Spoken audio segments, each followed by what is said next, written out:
So from what you're saying, it sounds like this decision had just as much to do with business as it did with the science.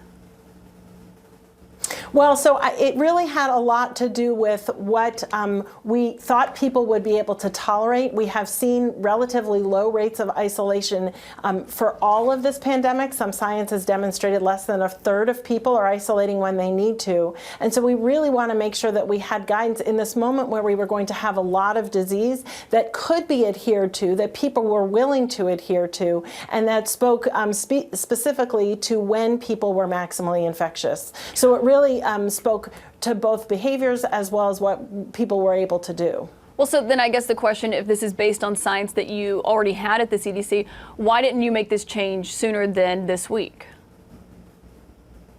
Well, so our guidance was conservative before. It has said 10 days of isolation, but in the context of the fact that we were going to have so many more cases, many of those would be asymptomatic or mildly symptomatic. People would feel well enough to be at work.